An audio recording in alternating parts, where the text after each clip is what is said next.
ইদানিং একটা বিষয় লক্ষ্য করলে দেখা যায় যে বর্তমানে চলছে হিন্দুদের সবচেয়ে বড় উৎসব তথা দুর্গাপূজা।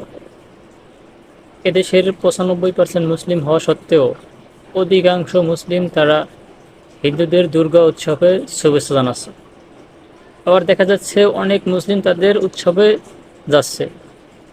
তারা আবার এমনও কথা বলছে যে ধর্ম যার যার উৎসব সবার।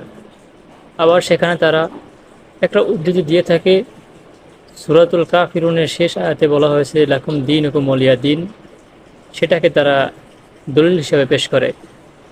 তারা বলে যে লাকুম দীনুকুম ওয়ালিয়া দিন, এই আয়াতের অর্থ হচ্ছে তোমাদের ধর্ম তোমাদের কাছে, আমাদের ধর্ম আমাদের কাছে। তবে এই সূরাটি কিসের জন্য নাজিল হয়েছে সেটির তারা মূল ব্যাখ্যাটি করে না। একবার কাফিররা রাসূলুল্লাহ সাল্লাল্লাহু আলাইহি ওয়াসাল্লামের নিকট এসে বললেন, হে মুহাম্মদ সাল্লাল্লাহু আলাইহি সাল্লাম, চলো তোমাদের সাথে আমরা একটা চুক্তি করি। রাসূলুল্লাহ সাল্লাল্লাহু আলাইহি ওয়াসাল্লাম বলেন, কিসের চুক্তি? তখন তারা বললেন যে তোমরা 1 বছর আমাদের যে খোদা আছে, মূর্তি আছে, এর উপাসনা করবা, তোমাদের সাথে আমরাও করব। আবার 1 বছর আমরা তোমাদের সাথে নামাজ পড়ব।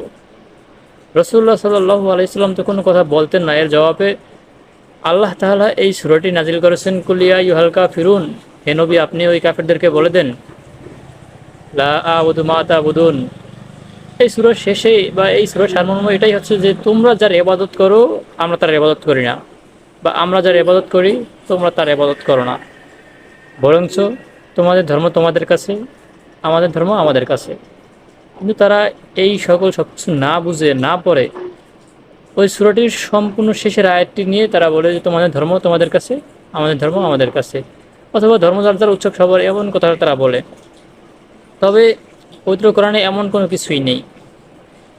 এমনকি তারা যে শুভেচ্ছা জানায়, কীভাবে জানায় এটাই আমার মনে আসে না। আসলে শুভেচ্ছা জানানো মানে কি, যে তোমরা এই কাজটি করতেছো, আরও করো, উৎসাহিত করা।